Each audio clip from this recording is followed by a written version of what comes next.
pride. In the streets our spirits reside. Unity strong, we walk this line. One big voice, it's our time. Jersey Shore, we got the fight. Stand together through the night. America first, raising the flag. We ain't never gonna lag.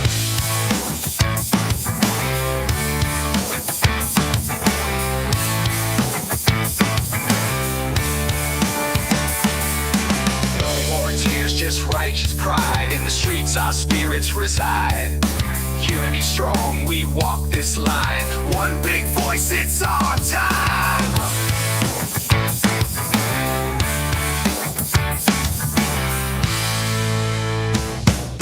Generation fighters, take the stand. From shore to shore, we reclaim the land.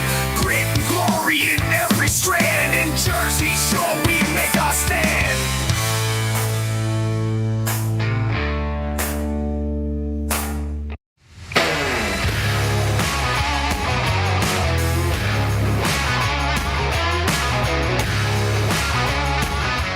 Hello, everybody, and welcome to the Jersey Shore podcast under the Patriots Prayer Network.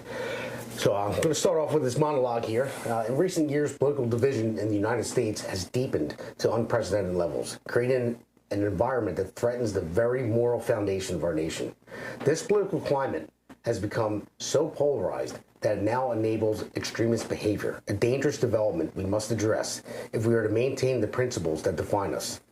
One of the most glaring examples of this degradation is the demonization of former President Donald Trump by many on the left. This hatred has escalated to such an extreme that has led to two known assassination attempts against him. These attempts were not isolated incidents. They were the culmination of a culture of animosity fueled by mainstream media, Democratic leaders, and left-leaning influencers. Trump's response to these assassination attempts, however, reveals his resilience and toughness. When he was shot in the head, he stood up defiant and encouraged his supporters to fight, fight, fight. Even after the second attempt on his life, Trump shrugged it off with humor, stating that he was more frustrated about not finishing his birdie putt on the golf course. Even though Trump gets agitated with smaller attacks by the media, who wouldn't, with a decade's barrage of attacks? These moments demonstrate Trump's ability to rise above personal threats with remarkable strength, keeping his focus on larger issues at the stake for this country. On the other hand, Kamala Harris represents a stark contrast. She avoids answering policy questions from journalists, and the media refuses to press her for answers. Her weakness, combined with the media's protective shield, reveals how dangerous her potential presidency could be. Democrats and the media are essentially rigging the 2024 election by putting Trump in harm's way while they hide Kamala Harris's true policies from the voters. This is not just unfair, it's the actual true threat to the very fabric of our democracy. So I just want to say Kamala Harris, she dodges more journalists than Trump dodges bullets. Just put it that way. So here's my co-host here, Jennifer Sharman, Albert Harshall. So we want to roll a clip real quick. Let's roll it. I just don't even know why there aren't uprisings all over the country, and maybe there will be. People need to start taking to the streets. This is a dictator. You know, there needs to be unrest in the streets for as long as there's unrest in our lives. Enemies of the state. Show me where it says that protests are supposed to be polite and peaceful. Do something about your dad's immigration practices, you feckless. When they go low, we kick. How do you resist the temptation to run up and wring her neck? The biggest terror threat in this country is white men, most of them radicalized right up to the right. I thought he should have punched him in the face. I said, even if you lost, he insulted your wife. Yes. He came down the escalator and called Mexicans rapists and murderers. He said, well, what do you think I should have done? I said, I think you should have punched him in the face and then gotten out of the race. You would have been a hero. I'd like to punch him in the face. I said if we were in high school, I'd take him behind the gym and beat the hell out of him. Punch some people in the face! When was the last time an actor assassinated a president? They're still going to have to go out and put a bullet in Donald Trump, and that's a fact. Look, as his character is stabbed to death. Where is John Wilkes Booth when you need him? I have thought an awful lot about blowing up the White House. A Missouri state senator is under investigation by the Secret Service after saying she hopes President Trump is assassinated. I will go and take Trump out tonight. And if you see anybody from that cabinet in a restaurant, in a department store, at a gasoline station, you get out and you create a crowd. And you push back on them. And you tell them they're not welcome anymore, anywhere. And sadly, the domestic enemies to our voting system and our honoring our Constitution are right at 1600 Pennsylvania Avenue. They're not going to stop before Election Day in November, and they're not going to stop after Election Day. And that should be, everyone should take note of that on both levels, that this is.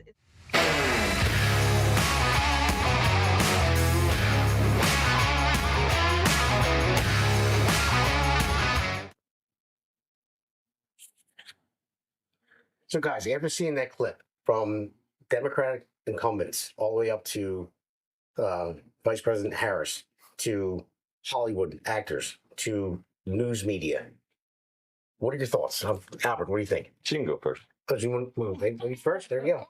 Ladies first. Thank you, Albert. Well, I seeing that video just gets me very upset because the political divide, which is, I feel, mainly caused by the Democrats or the radical left, I should say, is just it's just intensifying. And I think that every single one of those people that were in that clip should be strongly investigated for any of the assassination attempts that has happened so far with President Trump, because they've all basically incited it or threatened to do so. Every single one of them, to Madonna, to even Kamala Harris, who's encouraged it all the way up to Election Day. You know, I mean, I'm not probably talking about this Election Day, but still, it doesn't matter. She wishes him harm in some way or has done so. And every single one of them, because if that was a regular Joe like me, I would have been investigated. If it was said about Kamala Harris or President Joe Biden, they would have been investigated. And none of them did just get, oh, they're just saying that, oh, that's just, you know, them letting off steam. And by the way, in the Constitution, it does say we have the right for peaceful protest. It doesn't say that we can break down doors, burglarize homes, you know, break into restaurants, destroy cities, you know, any of that stuff, which has happened all over the past couple of years. So I just think it's ridiculous, and we're all Americans first. We have to start remembering that. You're right. You're right. So, Albert, I mean, what do you think about that? Because I never seen anything in the Constitution about any of this. You know, where we can put. I'll reserve comment on that part. I want to look that up, actually. I actually did. It's on history.com. So you will see it. It says that in the First Amendment, it also protects the right to peaceful protest and to petition the government. It doesn't say anything about, you know, destroying the streets or causing harm or, you know, and the peaceful protest doesn't mean that you can't have feelings. It doesn't mean that you can't be upset, you can't yell or scream, but it does mean peaceful. And peaceful means do not cause harm to other people or their property. What do you have in 2020? Was it the riots? Yeah. Everything with billions of dollars in destruction across the country. One of the main states is Walls' state that they let. Oh yeah, yeah, and they let it happen. So here's the thing: lawfully, peacefully protest. Yeah. But when you're in an environment of chaos, which is what we've been going through, you have to look at what we're fighting and what's fighting us. But we're in the throes of ideological war, and it's ideological civil war. Since I would even say since 2017, I would argue, and in some cases going back to the Obama years, even. Mm-hmm. And I don't use the word civil war lightly, but for me, in any war where there's attacks, burning, deaths, assaults, hospitalizations, funerals as a result, that meets the criteria of every definition of what a warfare is. Right, but war is different than a protest. So there's Right, and I'm denoting that. yeah. But also, while it may say that in the Constitution, the most successful non-peaceful protest was the American Revolution. Well, that wasn't It was a protest. It was about taxes and self-governance. Yeah, It evolved the Civil War. Yeah. Against the crown. Self-governance. It's what it was. And that's what they're trying to introduce it for reasons of socialism, Marxism, communism, right? Yeah. So we have to ward off against that. And we're people of law and order, at least the party is. And we have to use lawfare in order to win this. We have to get elections done. Until the laws are stacked against you illegally. Well, at some point, I just want to say, at some point, you can be a peaceful government to do unlawful things. Right. So here's the thing, and I want to be careful about this. Yeah, I agree. All right. At some point, there's a constitutional republic government. At some point, there's not.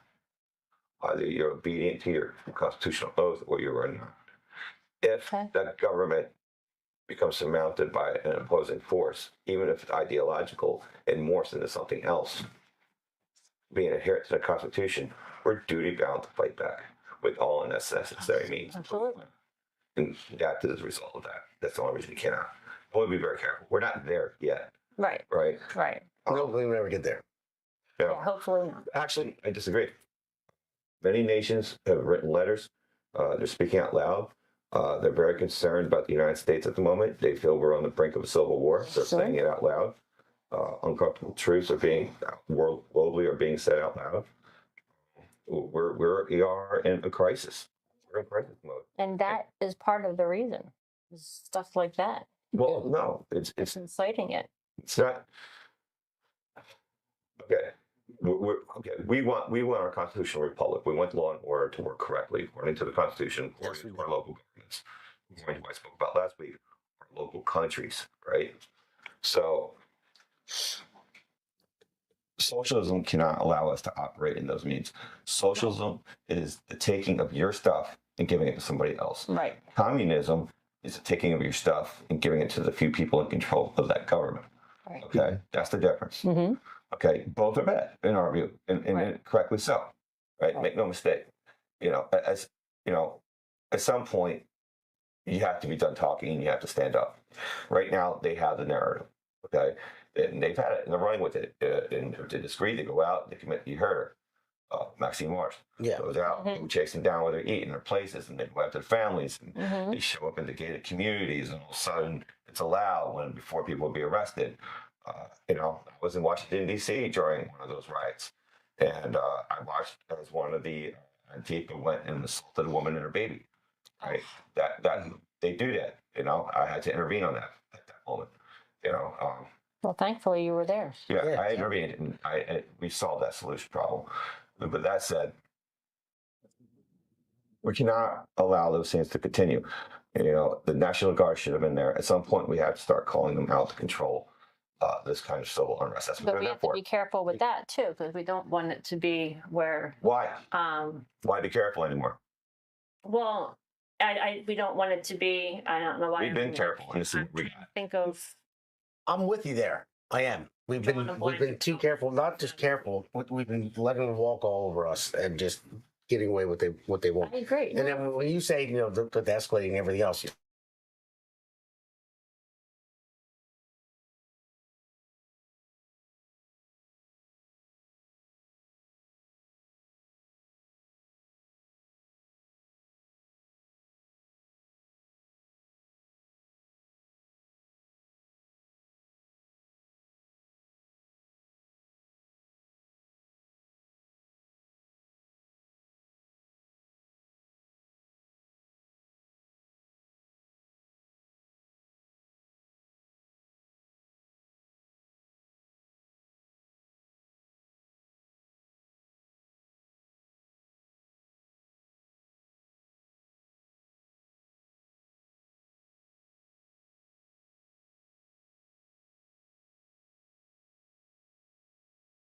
Challenges like never before. Economic uncertainty, social unrest, debt implosion. The foundations of our freedom are under attack. To restore strength, prosperity, and the American way of life, Trump must win.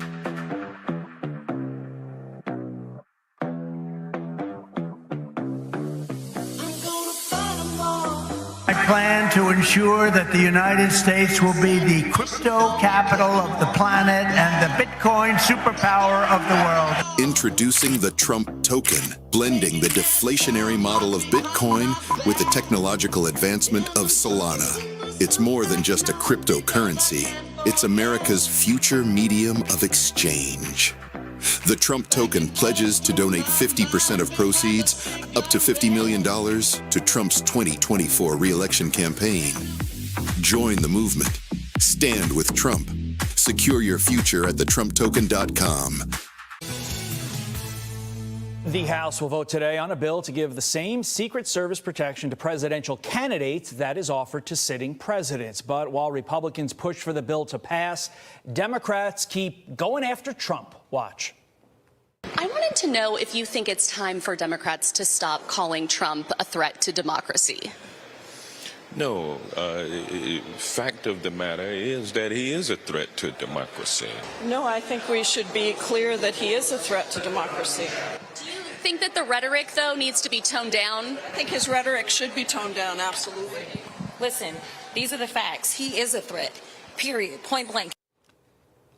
South Carolina Congresswoman Nancy Mace joins me now. Congresswoman, do the Democrats not realize that their rhetoric is partly the reason that we need a bill like this in the first place, or do they just not care?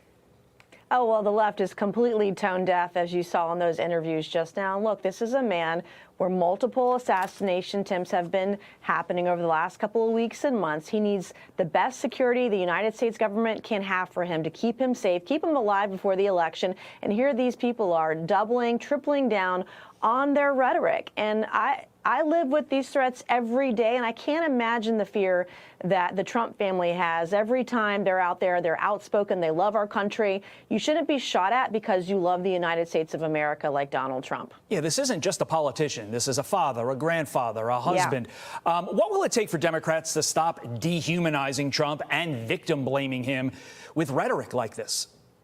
A giant Trump win in November is the only way we can shut this thing down. It's really important for independent voters in the swing states to see the way that Republicans are treated, conservatives are treated, Donald Trump is treated, the lies that keep being told, especially propagated by the mainstream media. This is a man who literally took a bullet for our country. He works very hard. He wakes up every day asking himself, what can he do to make our country and its people better off? And we've got to come out overwhelmingly to the polls in November.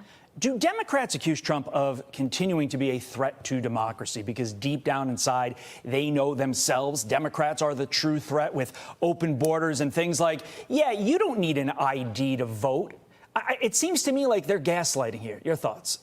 Gaslighting and every accusation is a projection. They literally turn back the clock of time on the border, wide open border. They literally can't define what a woman is, let alone protect one.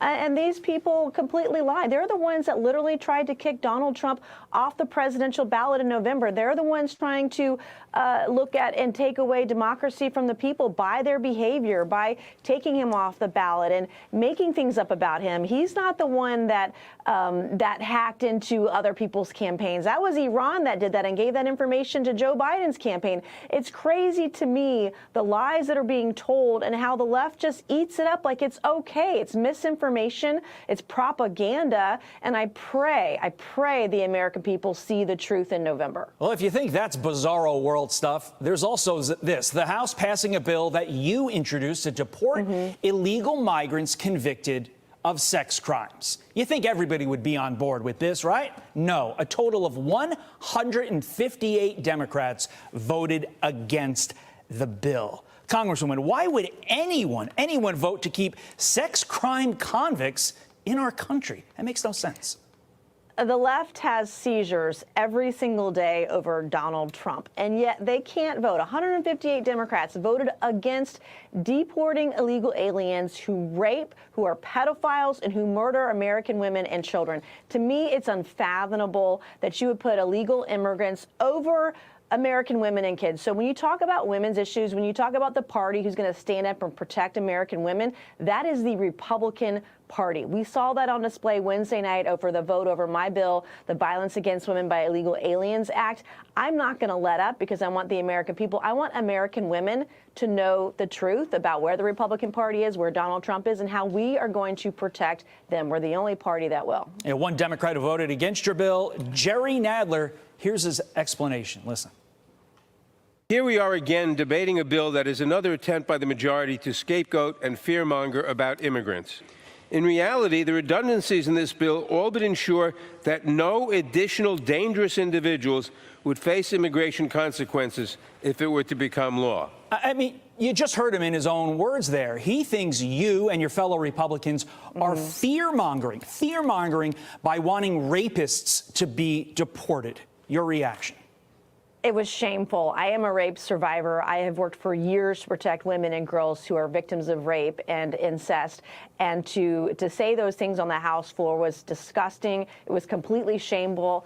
Jerry Nadler also compared American women who are victims of rape to cats and dogs in Ohio. So I don't want to hear that they support women, because they don't. We saw it in full display on the House floor Wednesday night. Before we let you go, Pulse of the People time. You yourself are campaigning because you have an election every 2 years.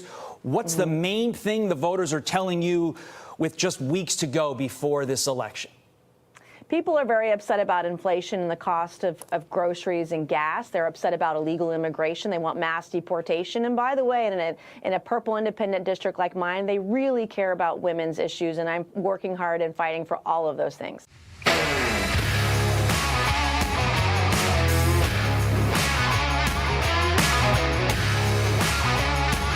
So after that clip, you see they still won't tone down the rhetoric. They still keep calling him a threat to democracy. 2 assassination attempts on a former president and a presidential candidate, and yet they don't care. They keep pushing it further and further and further. Because, I mean, I'm not a typical conspiracy theorist. I said that before, but it almost seems like they were upset that he didn't get killed. They want him out of the way. He is a threat to the establishment. That he was since he ran for president the first time. And he won. They didn't think he was going to win, but he did. And they were shocked. And he tried to drain the swamp. Now, did he make mistakes and hire people that, I mean, he was, he was a builder, pretty much. And then he was in entertainment. So he was never around the swamp people and how bad they are and how they'll do anything to stay in power. So, yeah, he hired wrong people here and he fired them. That's the thing. He fired a ton of people throughout his administration and got the right people in. But then I believe that they cheated and got Biden in. And if you don't believe that they cheated with the ballots, and I'm not so sure they are, who knows? But I will just say they cheated with social media. Number one, they suppressed the Hunter Biden laptop. So you had 7% of voters that said if they knew that laptop was real, that they would have voted for Trump. So the FBI and all the powers that be called Facebook. I mean, Mark Zuckerberg said it. They told him to suppress it and told him it was Russian disinformation and all that. But if the voters knew it was real, they would have voted for Trump. So that means he would have won. So that's where I'm saying that they cheated. Can I prove with the ballots and all that? No, I cannot. But I can prove by the stats. If they would have said, yes, it is real, and not intervened in social media and let people know that it actually was real, Trump would have won. What do you guys think? I think that I agree with you. The media completely manipulated the situation. They manipulated what they wanted people to know, and therefore they couldn't make an educated vote if they're just watching the media, of course. I still always encourage people to do their own research we need to get back to critical thinking and not just doing what the media tells us that we should be doing.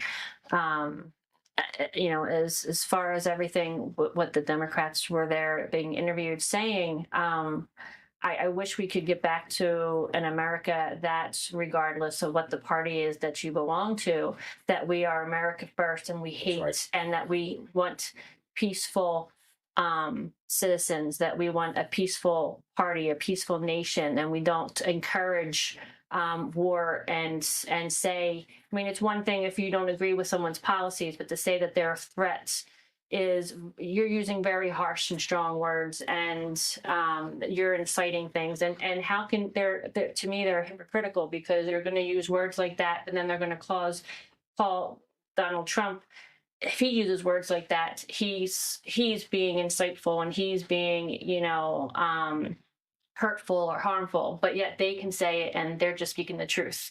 So you can't have a double standard. It has to work both ways across the party and across the board. Yeah, the only difference is he's just rash. He says what's on his mind. I sometimes think that he even should, sometimes tone it down a little bit, or maybe sometimes I'm like, I wish he didn't say that, but he gets the job done, and that's the bottom line. Yeah, and they talk about January 6th all the time. He didn't. I mean, he said peaceful and patriotically protest. That's what he said, and that's just the truth. I don't care what anybody says; it's the truth. But they spun it out of control. Anything to get on the whole Russia hoax, all that. Yeah, Vladimir Putin actually endorsed Kamala Harris. Why do you think he did that? He doesn't want Trump. He doesn't want to get bullied around because Trump will do that. Kamala Harris won't. How are your thoughts? I think this is a problem that we created. We got to we have to get away from popular voting and get to issue voting. We have to view elections as what's the issue of the moment and who's qualified to deal with it or experienced to deal with it. It was a perfect storm. You have the failure of Section 230 in the communications, right? And you also have an injunction with the Patriot Act, the Smith-Mundt reversal, which originally under Smith-Mundt propaganda could be outward but not inward, and with doing that, they allowed it inward. So though what technically would be defined as collusion with the private sector in order to get aiding and assistance, where they should have done their own work, they got social media, which is the collusion between private sector and government. But they have that legal cover under Smith-Mundt. So that has to be undone as well. Yeah, because they can't have their cake and eat it too. Well, it's going to keep happening until we wake up. And this is a direct result of some of the things I've often said and argued against for decades now, was this Patriot Act business, because the Smith-Mundt reversal is a direct action. They use it in order to be able to spy on supposed terrorists, and of course it got expanded. Because this is an abuse. It comes down to abuse of power, is what it is. And we need people who can recognize this. And the problem is we keep getting people elected, and they have no clue. Yes, they're successful at this, they're successful at that, but they have no experience, they have no applicable experience. And it's a problem, because ignorance creates abuse and overreach of power. It does. And you have to have people who are qualified in the institutions, career politicians is another problem. Right, I was going to say that. They're too busy placating their donors, right? And that's also a problem. There's no easy solution for that. Ask any one person; they're each going to have a different theory on that. So there has to be some kind of consensus, or some kind of new internal legislation for restrictions or something that's going to have to happen at some point. But that's what we're stuck with at the moment. But the two easiest things to deal with, right, is Section 230 and the Smith-Mundt. That would help undo and make it criminal again for this kind of collusion between private and government sector, because they can't treat the everyday citizen as an enemy combatant and go after them, which is what the Smith-Mundt was designed to do, was to go propaganda against enemy units. That's what. Right. But now they're using it on us. It's fact. Now, to kind of mention something, I'm just curious that you had said, I think, Albert, regarding, electing people that are actually going to do their job and not be so, you didn't use these words, I'm using these words, but basically so corrupt and actually, doing their civil duty. Do you feel as though that, since you guys both ran, do you feel as though that since you guys aren't your typical politicians, you don't have all like a lot of the politicians have the money, and so they are all the ones that are getting elected. How do you think? Like, I know in New Jersey we're going to be hopefully getting rid of the county lines. Yeah. Do you think that will play a big factor into if you were to run again to even the playing fields, and hopefully we can start getting back to regular people actually wanting to do the job rather than having these same broken records going over and over, just redoing the corruption? And I feel like we're living in Groundhog's Day, like we keep waking up. It might be a different person, but it's the same shit, different day. Sorry about Well, that. if I could just interject without interrupting you. Go ahead. We're living through basically what is the 1984 book. Okay, I'm not familiar with that. It was written a long time ago. It'll be in the future. Yeah, it's Orwellian. It's we're talking about George Orwell. Yeah. Book's called 1984, and it talks about a dystopic future where the government becomes socialist and the people become enemies, and the government is always out trying to quell the enemy, and the people are the enemy in that book. And that's what we're seeing from people like Joe Biden, Kamala Harris, and DOJ at times. Things with Smith Line. It's a good book, and I can't believe it. What is it called again? 1984. 1984. Yeah. Just 1984. Yeah. Okay. Read it. I will. You'll see a lot of parallels. But no, well, to your point, for one, when you mentioned about getting regular people, the problem today, I believe, is everyone goes on popularity. I mean, you look at actors. I mean, in one of the clips we played, you had Johnny Depp talking about when's the last time an actor became president. You got Robert De Niro saying, "I want to punch him in the face." Madonna too. I mean, it's like I said last week, stay out of it. You don't know anything about politics, but people look to that. They look to, they're like, oh, whoever's the most popular, I'm going to listen to what they say, and that's the problem. But regular people like you, Albert, and myself that go to work every day, that pay our taxes and do what we're supposed to do, raise our family, we're the ones getting the brunt of it. And when you said about us running, do I think that regular people should be in? Yes, I should, because we have skin in the game. Lifelong politicians don't. They never had jobs and they don't know what it is to produce. Because in my business, if you don't produce, you get replaced, and that's what it is. I'm a commodity for my company that I work for. So I have to make them money. I have to get the job done in a timely and safe manner and be productive to make them money, or else I'm not worth it to them. See, in government, you don't have that. You can live off taxpayer dollars as much as you want and do whatever you want. But when you have people like Albert and myself, Rand and Jen as well, it's just, we're not doing it because we actually really wanted to. Like, I like my job. I don't know what you guys, but I like what I do for a living. Right. I never thought that I would get involved in politics, but it's like I said before, the only thing necessary for the triumph of evil is for good men to do nothing, and women. So, but that's just a quote. But yeah. So and then if the county line didn't exist, it would have. I think it would have been a lot different. Because no one would be able to buy the county chairs, which they did. Like Curtis Bashaw, not Albert Harshaw, by the way. So that was a mistake. That's a funny story. We'll tell that later. Yeah, you're lucky I wasn't there. But yeah, like he basically bought all the county line. He donated to all the counties, and they gave him the county line. And that could be another topic we can talk about later. What the county line in New Jersey is. It's the only state in the country that does it. But yeah, we'll talk about that one later. So, just to put in my 2 cents on that. You guys know I leveraged a lawsuit against the Carolina myself, right? No, I did not know that you didn't know. I didn't. Yeah, I appealed the Quarashi decision that night when he bifurcated from the Democrats in that decision. I lost the initial appeal. I was the first one who did that. Good for you. America First came in and we changed it from appeal to a full-blown suit. Okay. And Quarashi screwed us the second time because he let the clock run out, and he said we ran out of time. But he did heavily, quote unquote, admonish different county clerks for not following the federal Miranda that actually came out telling them not to use the county line. But because the clock had run out, there was nothing to do with it. But we got 2 counties who are now gone with it. It was a combined effort of a lot of great people, especially the people at America First, Love you guys. Yeah, they're great. And Mike Burns, special shout out. Uncle Burn is awesome. I had him on my show, and he was on the Patriots Prayer. Yeah, he's a good guy. Let him.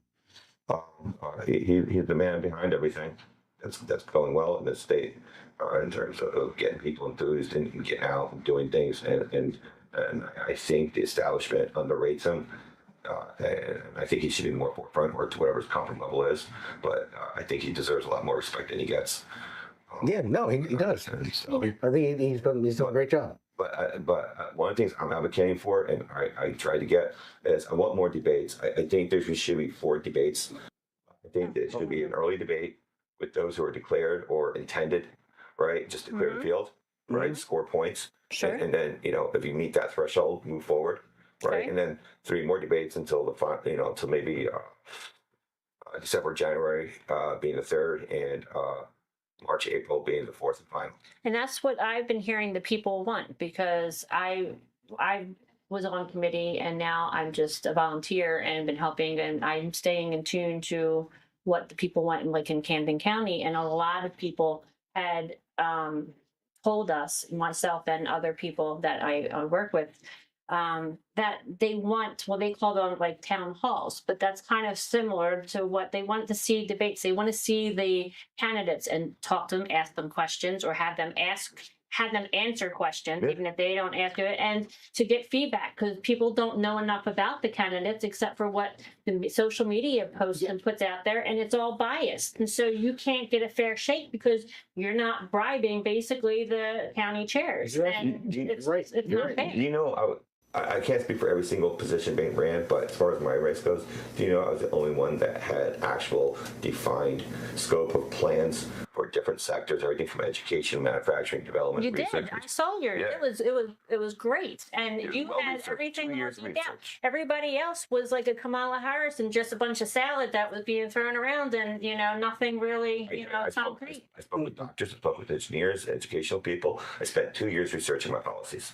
And some of them I lived, some of them I spent 20 years on. So it's not like, I come from a lot of those policies of the world I came from and did hands-on. Right. So I know a lot of that, and I still speak. The reason why I was bringing that up is because it kind of relates to, I wasn't trying to get off topic. It kind of relates to what the clip just showed about, the Democrats and the vision and everything, and having the same politicians over and over and over again. And we need change. And the corruption that we're seeing on the lower levels, and the municipal levels, the county levels, is mirroring actually what's going on in the higher levels. And it's just the same crap being shoved in and shoved out day after day, and we need to make a change, and we the people have got to start standing up and demanding it. You know who I worked with? I debated Larry Ham, Patricia Campos, and Andy Kemp. I was the only candidate to do that, and I did it at the Bethany Baptist Church. Only Republican there. I didn't see that one. Yeah, I didn't see that it's on either. tape. And also Mount Teman AME Church in Elizabeth, right? Okay. And at that one, Larry Ham, Patricia Campos, and myself actually agreed on something, on an idea I brought up. And it's one of the things we're actually trying to work and get done in this state. I don't much like what California does, but I do agree with one thing. Okay. When they send out Curious now. when they send out information to the voters, they send out a pamphlet that has all the candidates, a little quick 1-page bio on each of them, so you have to submit something that's quick, short, to the point, conceptually, right? And it gives voters an idea to see who's what and what they're about, right? And we should be doing that in New Jersey for informed voter information, right? Because not every voter's going to see TV, not everyone's going to see a podcast or go to a rally. A lot of people are too busy working in the trenches doing 2 jobs, trying to keep heads above water. At least if they have some kind of voter information about the candidates, right, they could be a little bit more informed and make a more informed vote. Right? And that's a dial forward that we need to do in order to attain proper victory. Well, I mean, more people listen to podcasts than you think now, because people don't trust mainstream media. Mainstream media will not push Kamala Harris for any of her policies whatsoever. They won't do it. They've been hiding her. That's why you don't know what she's about. Well, I mean, we know what she's about. All of you probably know what she's about. But all of her policies moving forward, I mean, you can just go and look them up. And now she says she's changing her policies on fracking, on privatized insurance, on gun buyback program, mandatory gun gun buyback program. But she never said it herself. Yeah, I know. Same 5 times. But she never said it herself. I mean, it was just her aides just came out and just put it out there. So, well, she's not for that anymore. But no press is asking the question. Every time they ask her a question, is that I grew up in a middle class family, you know, and people like their lawns, you know. It's like what? I have a lawn. Yeah, right. You're going to see it on the next clip, but we got to get to our sponsor pretty soon. Yeah, let me 2 points real quick. She claims to be middle class, but there's nothing more establishment statement than having a bunch of high-profile Hollywood who's who list appearing on your show with Oprah Winfrey, right? That disconnects and disassociates you from middle class, and her word salad too. Now please send this particular part to Joe Biden and Kamala Harris. Now, when Joe Biden, and Kamala was VP, he made the statement that, why do you need these kind of weapons? You're going to fight the U.S. government? My answer is, if it came down to it, absolutely yes. Absolutely. Because the number one defense against an overreaching and overbearing government is to be armed and prepared. And there's this thing called parity. Okay? And we learned this in the American Revolution. We learned it in the Civil War. We learned it in World War II and so on. Okay? It's that if they have it, we need it. All right? And it's the one thing that keeps everyone equal and prevents the government from overreaching, coming and taking your stuff or making you subservient. Okay? It's called parity. It exists. Okay, it is a doctrine, and we have a right to those guns to ensure our freedoms and our constitutional way of life. You take those away, we will fall like Venezuela, fall like Australia, and a number of other countries that have fallen. All right, that's it. We're the left end. We're the Alamo. We're already there almost. We're right on the edge. We're on the edge of the cliff. I mean, I don't know if you've seen the latest clip from Kamala Harris. She said, "Well, I own guns, and Tim Walz owns guns." But then she also said, "Don't think that we're not going to come through your locked door and check your guns that you're handling properly. Like, who are you to come into my house and say? I mean, look it up for yourselves." She said that we'll come through your locked door in your house and we'll check and make sure you're handling your guns properly. So who decides that? Who decides to come in and say, "Oh, well, you know what? It's not in this proper case. You know, the bullets are, you know, too close to where the gun is." Well, technically, proper position is called at the ready. Yeah, possibly over a doorway. Yeah, no, I'm just saying it. But who? You're not coming to my house. You're not. And then she even said it when she was talking to Oprah. She said, "Yeah, I have guns." She goes, "And if anybody tries to break into my house, they're getting shot." Well, you know what? She kept saying. I don't know if it's in the next clip. Well, she kept saying AR-15. We calls them assault rifles. AR stands for armor light. It's part of the material. It's on it. Yeah, it's not assault rifle. Assault rifle now. Education 101. Read and find us. Look it up. So, all right, we're going to cut to our sponsor. Since the beginning of time, all living creatures rely on the sun's source of natural light to grow and to help promote overall wellness. We are all light beings. The patches are all natural and drug-free that uses the body's own natural light to help promote general health and wellness. How it works: simply place the patch on specific points on your body and where the patch is placed on your skin.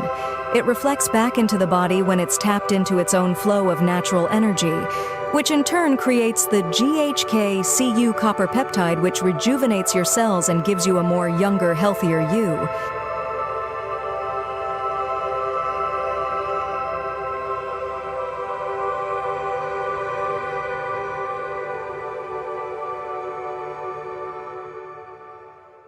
We love our country. I love our country. I know we all do. That's why everybody's here right now. We love our country. We take pride in the privilege of being American. And this is a moment where we can and must come together as Americans, understanding we have so much more in common than what separates us.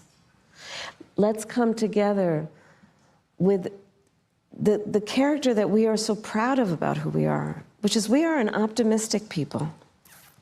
We are an optimistic people.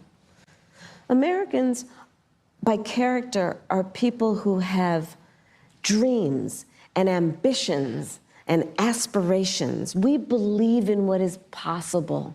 We believe in what can be. And we believe in fighting for that. That's how we came into being, because the people before us understood that one of the greatest expressions for the love of our country, one of the greatest expressions of patriotism is to fight for the ideals of who we are, which includes freedom to make decisions about your own body, freedom to be safe from gun violence, freedom to have access to the ballot box, freedom to be who you are and just be, to love who you love openly and with pride, freedom to just be.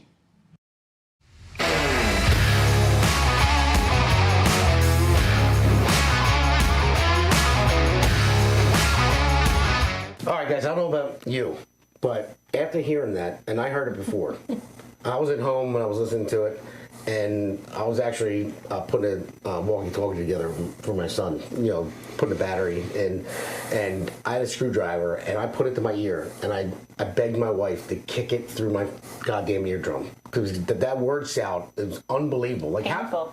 Yeah, it was. It was painful. I'd rather be deaf than hear that. And if anybody out there can vote for that, you need to get your head checked. I mean, because that was the worst word salad ever. She was asked a policy question yet again, and we just have to be. You know, that's how we came to being. But what do you mean that's how we came to being? Like, I don't understand. It doesn't make any sense to me. He sounds like Dr. Seuss. Yeah, exactly. It's like Dr. Seuss. Want to vote him in for president? I mean, come on. He only uses like 40 words. I like Dr. You said Seuss that, better. right? Like 100-something words, 100-something words, yeah. You said it was always so many words in every single book. But how can we vote for that? The woman, and listen, obviously, I'm not sexist. I have a woman as a co-host. Yes, he is. I'm just kidding. but the woman is stupid. She is. She is an idiot. Can you imagine her foreign policy, what it's going to be? I mean, look what she did with the open border. I mean, it didn't do a damn thing. I mean, can you imagine her going to negotiate with Vladimir Putin or Xi Jinping? Or, I mean, could you imagine her trying to negotiate with them? Just really think about it very hard. If you want that to run your country, and she hasn't... Maybe that'll be the plan. They listen to her commit suicide. What's that? That could be the plan. They listen to her commit suicide. Yeah, if they listen to Kamala talk and talk. You couldn't get out of the room. If you couldn't get out of the room and all you had was her, you're in hell. Might as well die. Yeah, that's good. Yeah, if we have no, beg them whatever we want. Don't send her over here again. Yeah, if we take somebody terrorist hostage, you know, I mean, you don't have to waterboard them or anything else. Just throw Kamala Harris in there for like a day and let her just talk. And I would break down right away. Absolutely. We're going to send Kamala over. No, we'll do it. We'll do it. Yeah, I'd give up my firstborn to get what's that? That zone between Panama and Colombia, the Donbass? Yeah. Okay. Does anyone even know where that came about, how it came to begin with? No, I don't. All right. The Trans-American Highway that goes all the way from Canada through the United States, through Mexico, all the way down, breaks off through the Donbass, doesn't exist, then picks up again and goes all the way down the west coast of South America, right? It's meant for truck traffic. Okay. So there's no highway there. So they have to, there's all these meandering streets that they have to go through and do this part of the transportation system, right? In that sector. So that's how you ended up getting that. And it's a lot of swampland, forested, rivers, lakes, creeks. Okay. Right? So now what's going on is they're using the Don Pan Pass to come up through here illegally, okay? And there's places where there's mountains of luggage that they're dumping because they're going up in mud because it's always raining. So it's wetlands, a lot of it. So they're trying to climb hills and mud banks and this and that. Okay. So they're dumping whatever they own so they can get up these hills. And sometimes they're crawling on all fours, you know. She cannot even define she doesn't even know what the history of the Donbass is or how it became the gap. She doesn't even know how it's being used to utilize it, right?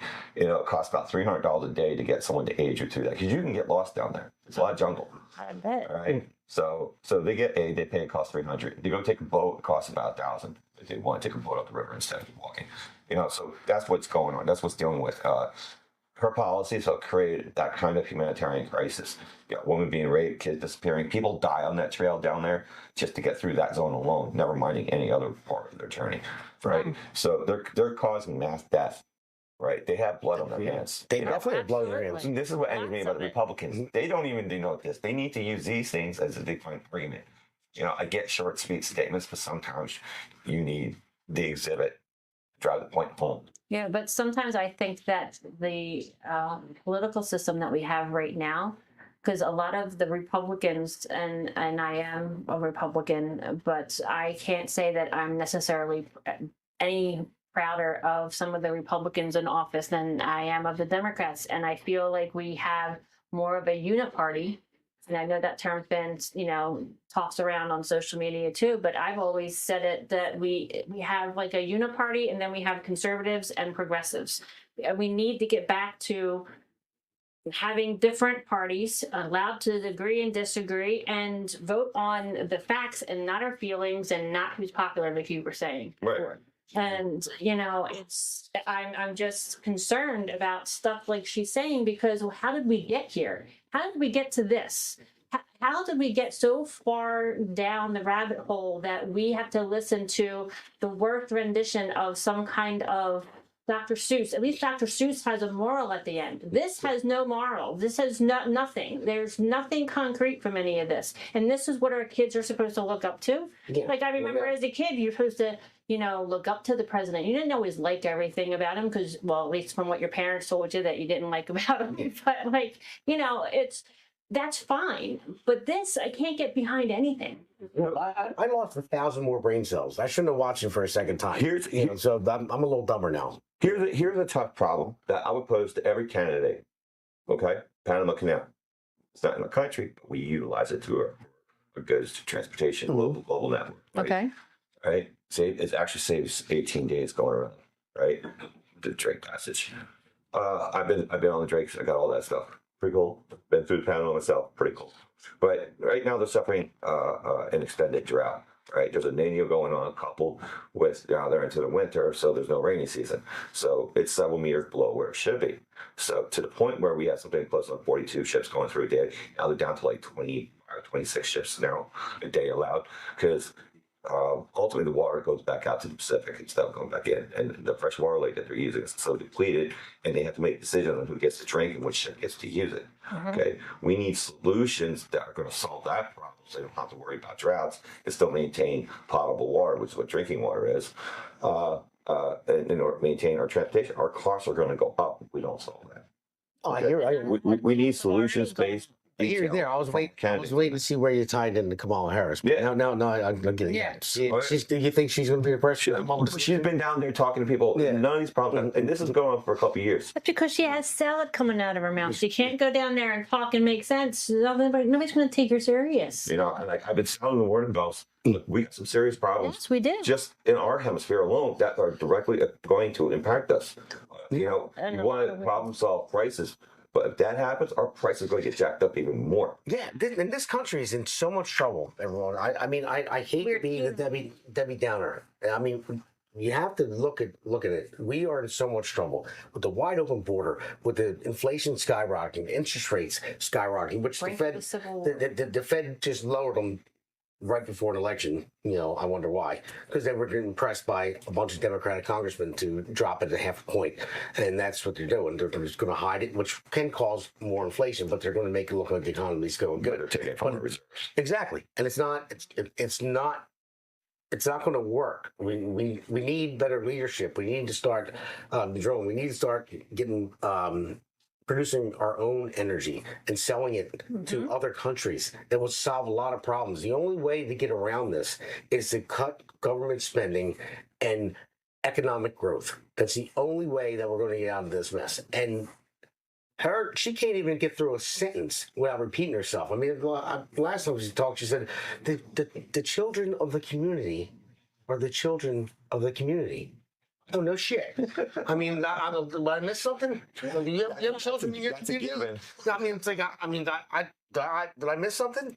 So I don't get it. But that's how much trouble we're in. Ass hair is an ass hair, but it still agitates the shit out of it. Well, I'm going to give you one. All right, let me take the laughter out of your system.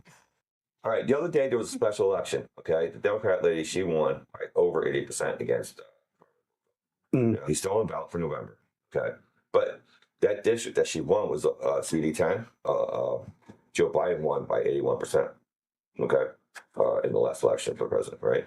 So in terms of bellwethers, if she's getting 80% now in the special election, That should be a telltale warning for GOP higher ranked officials to get off their asses and start putting stuff into the state to help get some of these people elected. Because right now, I don't see much of anything out there, and leaving it up to the individuals. And this has got to be all hands on deck. Yeah, you know, I've had discussions with people. I don't think everyone understands the magnitude. Okay.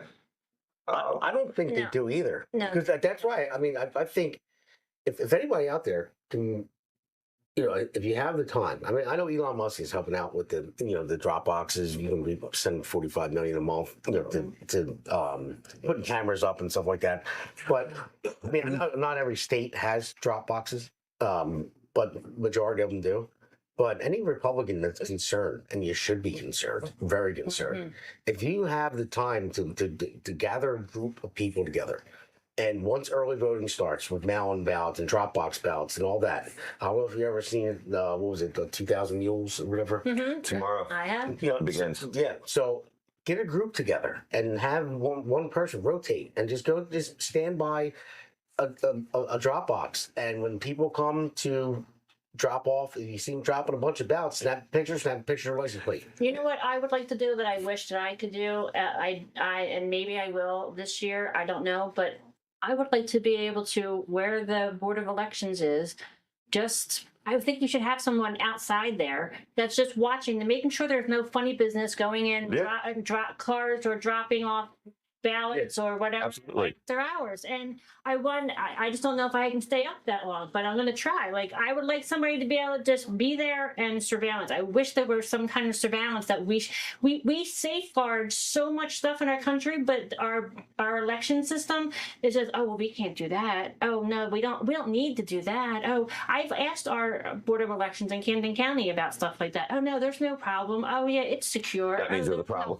Yeah, exactly. To see here. Oh, well, you're actually able to even go and watch them opening the ballots, but I'm not concerned with what they're doing, what I can see. I'm concerned with what they're doing, what I can't see after the hours. That's where my concern is. I don't trust the way they have the ballot systems. No, Camden County, I don't trust what you're doing. And, you know, and that goes across the country. And this is why in Camden County, I'm helping volunteers. I'm volunteering to help the committee members to build membership. We need to build membership in our towns because most people don't even know what that is, to be a committee member, and that's the only way we're going to have a true voice to get people like you or you elected, where there's actually a vote and not just a chair saying this is who we're going to put in because we got money, and then we're going to just have the same shit over and over again. Right. Well, you want to put a cautionary tale out there. I've been around the state, and I still am, because I'm trying to promote a lot of people that what I call on deck baseball term. On ballot is on deck. Okay. And they're the people we have to fight for. There's a lot of people who don't like certain candidates for different reasons. Okay. I think that's a mistake not to vote that way. I think we're in a moment where we have to worry about triage, and as a euphemism, any firewall is better than no firewall. The people on deck, we should support and get as many votes out and vote for them. You know, that everything from Trump to Curtis Bashaw, to different mayors running around the state that I'm helping out, and the others that are being held out by others. You know, we have congressional races, Van Drew, Billy Prempa, and a lot of other people. And there's a lot of people, sheriffs. All these people matter. You know, if there's an issue, we can fix that after the fact, which ties in the committee. You can hold their feet in the water. In fact, you're the only people that can. And one of my arguments is that committee men and women, they have the power of censorship, which in essence prevents any future funding, which in essence defunds them through censorship. You know, you can't use it widely. You know, they have to violate something in the Constitution in order to use it. But of late, you know, for example, during COVID, not a single mayor was censored. They allowed the nurses to be forced injected. They allowed the soldiers and the constituents, the students, the children were, you know, every violation of the Constitution was conducted and no one stood up. That's a problem. That if there was ever a moment where censorship should have happened, the censure would have been it. Didn't happen. Yeah. You know, the number one because a lot of people don't know that it can happen. Like I was a committee member, but the committee that I was on for Cherry Hill, there was no records of anything. There was no, we had to learn on the fly. We had to research. There was nothing that we were given. And that's so corrupt on the local levels that there's people that are out there like me and other people like our new chair for Camden County who are trying to start from scratch and trying to rebuild it because the people that were in it before are not helping because they're a bunch of rhinos and they're part of the problem. And they're the ones that are all just have their hands, as I was told by someone, that Camden County is like a Boss Hogg system and Dukes of Hazzard, where Boss Hogg had his hands in every little thing and that's just the way it is. No. I said, well, I'm Daisy Duke, and Daisy Duke doesn't like that kind of stuff, and we're going to break through all that. So, all right, so let's, well, hold on, but we got to, we're going to lose this if we don't say it now. All right, go ahead. We have more help than we think, also. Like, I made thousands of phone calls for candidates in Texas and Iowa and Kansas, and likewise, I had people from California, Texas, Alaska, Missouri, Georgia, Virginia, calling into New Jersey for me and for other candidates. And I still roll that phone back out because people know people who know people, sure, right? And every outreach that we can get helps. And it's got to be all hands on deck because we're one, so the other. We got to think of ourselves as a larger community and mutual aid for these elections. If we know people in Pennsylvania, we need to be calling them too. Right. And same thing in New York and wherever. It's not an easy job. There's no easy fix. It's not an easy job. So hopefully it's Trump that's president, but going forward to fix this, we made it the mess by electing the people and allowing it to happen. And it's not going to be an easy fix going forward, but it is a possible fix. And we just need to bear down and do the right thing and get shit done. Yeah, you're right. Absolutely. 100%. That's what we have to do. I mean, if it was easy, everyone would do it, but it's not. So you have to work hard if you want change in your life. If everyone complains, you can't complain about something if you don't do something about it. So the definition of complacency, you can't just sit around and wait for somebody else to handle it, and nothing will ever get done. Right. So let's cut to our next clip. We want to talk about censorship and corruption. Take a look at the next clip. America faces challenges like never before. Economic uncertainty, social unrest, debt implosion. The foundations of our freedom are under attack. To restore strength, prosperity, and the American way of life, Trump must win.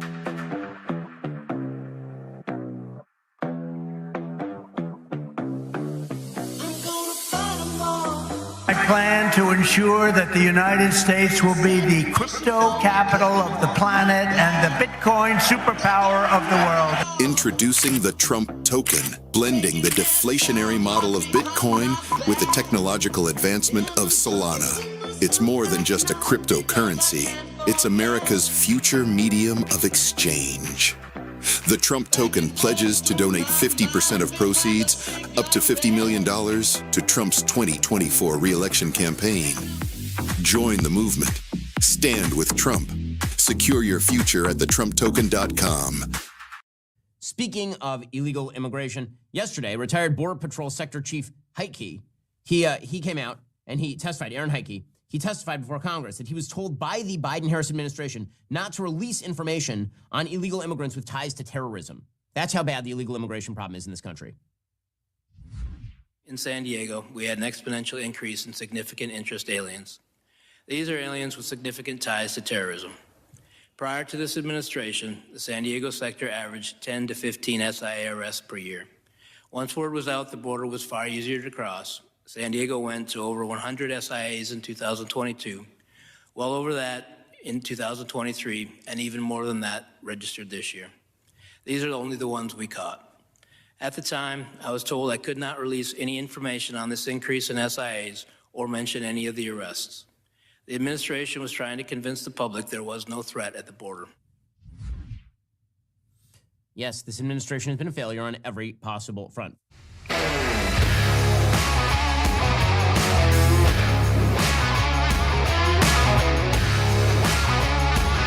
So guys, you've seen that clip.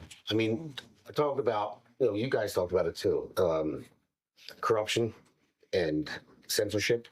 I mean, how deep does it get when the Biden-Harris administration tells Border Patrol Sector Chief Aaron Heike that he's not allowed to talk about how many people that they arrested tied to terrorism. There was 10 to 15 under the Trump administration. There's, I believe, we're getting close to 350, something like that, over the last 3.5 years.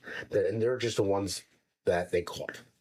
So, I mean, when you have the White House controlling the border, and well, they weren't controlling the border; they left it wide open, but censoring information so even border patrol agents can't let the American people know what's going on and falsely make it look like that we're safe. And then you have people like, and tell that to the family like Lakeland Riley.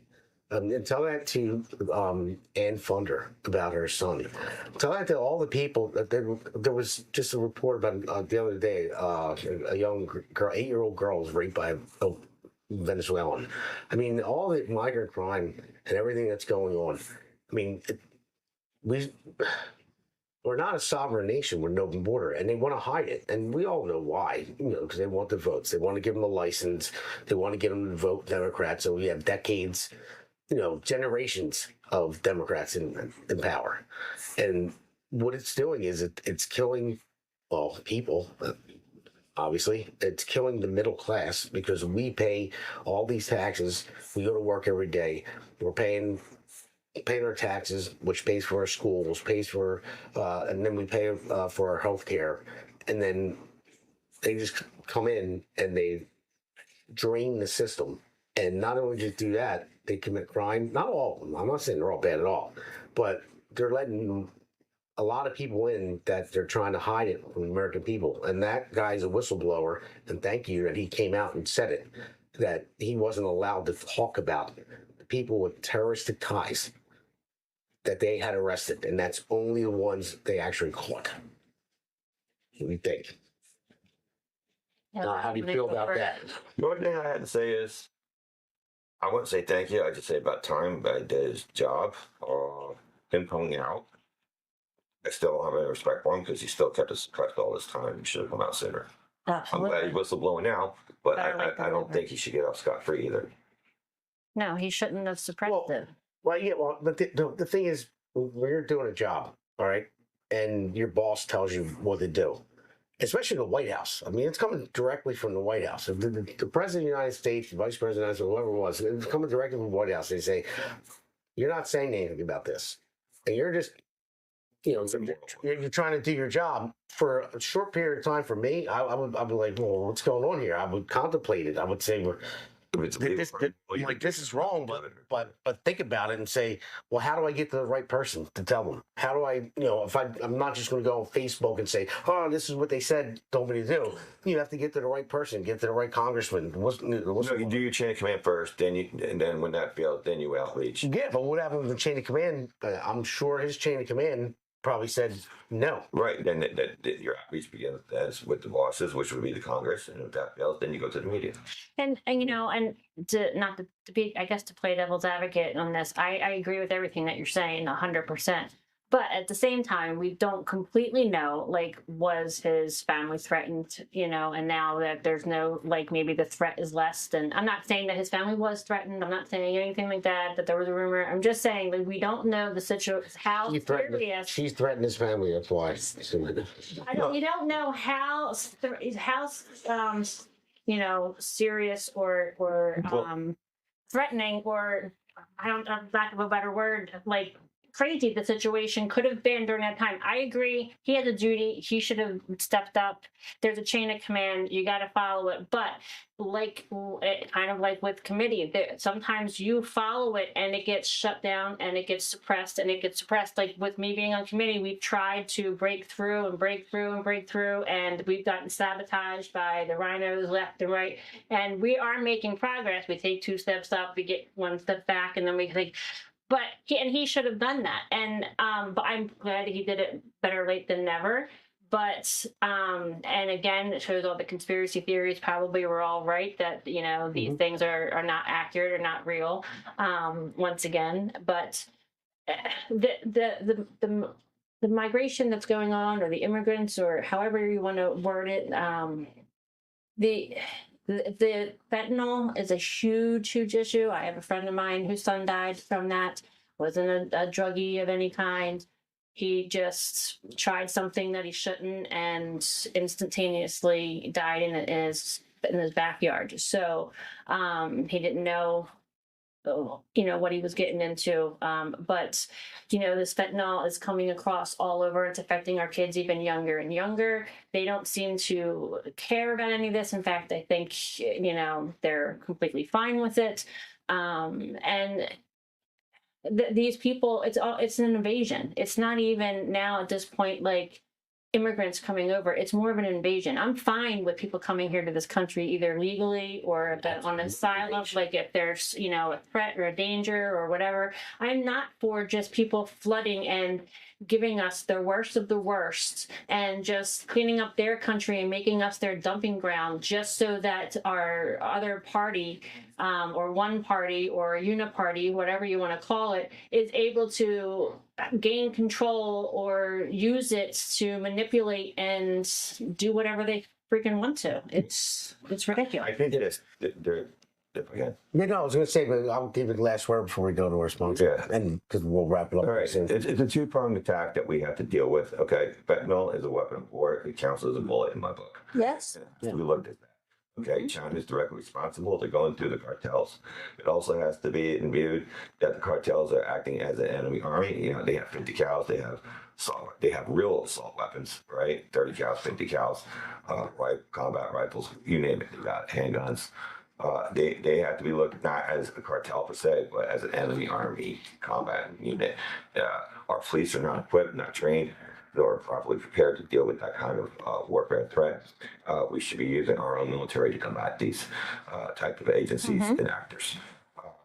And by means of law, once they get captured, if there's any left alive, they should be tried as with weapons of mass destruction, which is what fentanyl is. Because it's not just taking fentanyl; it's getting it. The kids are getting killed because it's getting slipped into their medications, which have been sold. It's apparent you buy, you give it, they die in the fentanyl. This is all frontal assault, right? And it is a weapon. It's a weapon of choice. It's a weapon of mass destruction. And Absolutely. It should be as such. We gotta stop this coward speak. We just gotta stop the compromise. We have to act according to what it is, recognize it, and take action. And that's just how it has to be in there. Yeah. Well, I mean, our this administration could just tell Mexico, we're not taking anything from, we're not trading with you, we're shutting you down to complete. Tell the Mexican president, that's it. We're ending trade. There's not even a leaf of lettuce that's going to come over here. And then see what happens then. See if they start, dealing with the problem, the fentanyl problem. Tell China, who's making the chemicals for it, and send them. That's it. We're shutting down trade. We're going to tariff the heck out of you, and then we're going to shut this down. This isn't coming. This isn't coming in, and you starve them out. I mean, that's what Reagan did to Russia, and that's how that worked. You starve them out, and that's where you start. Anyway, if it doesn't stop there, then you go in by force, and you don't do what Biden did with Ukraine, he wrote back Ukraine and back in Israel, you don't slow walk a war.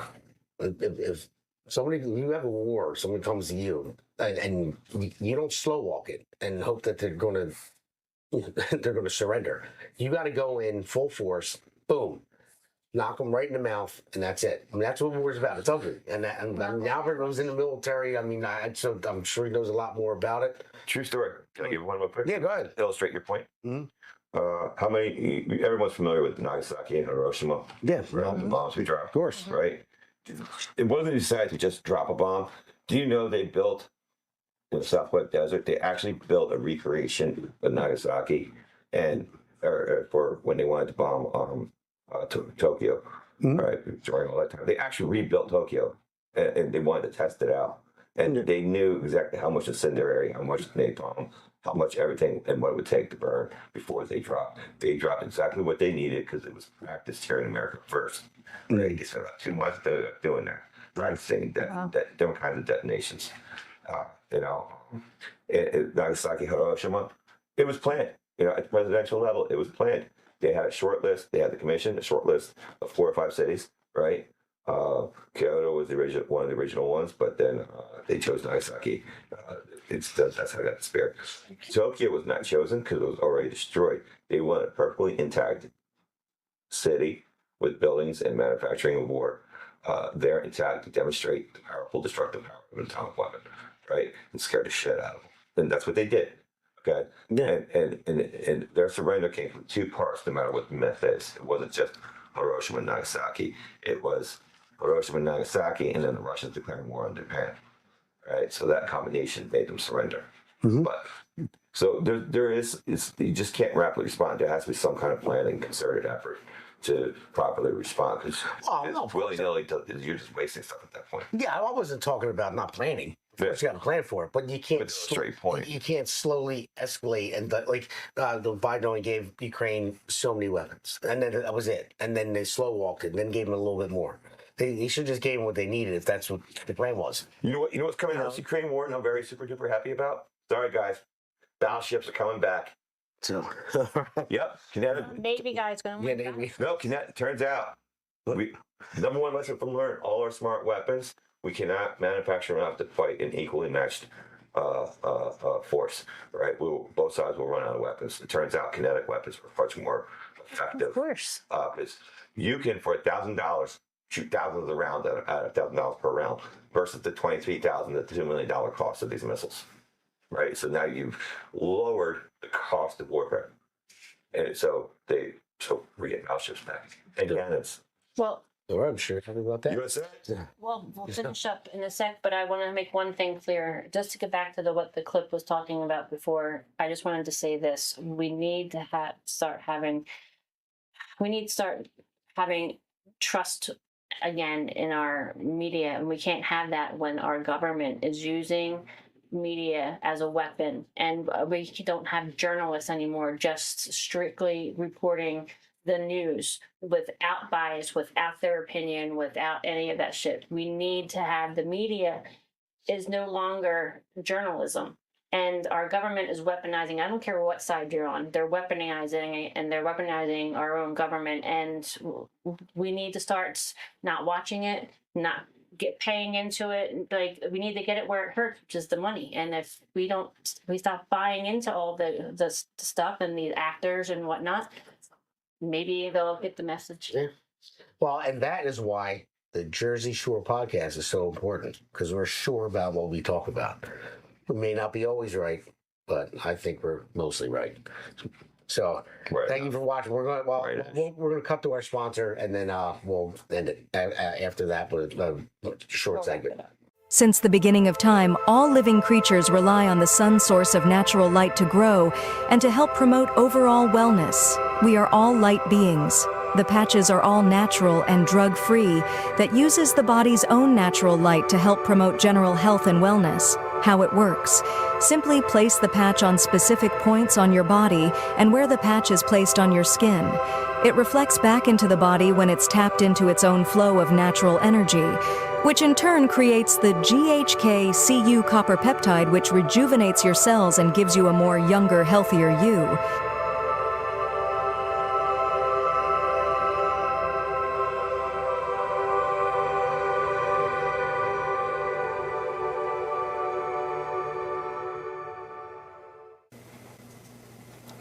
Well, thank you everybody for joining us again in the Jersey Shore.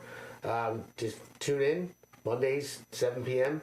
and we'll be airing on Rumble, our X, our Facebook Live. But go to Rumble. Rumble, you can find a link there, and you can ask questions, and we will go on the laptop. We'll answer them for you. You know, then whatever it might be. And we're gonna have guests. We got a lot lined up. Yeah, we do. We do have a lot of guests lined up. So you'll see that pretty soon. Because I'm sure you're tired of hearing us just jabbing back and forth. Yeah, we want to hear from you. So any comments or anything you want feedback, feel free. We want to hear from you. And that is the Jersey Shore, because we are sure. Be sure, be square.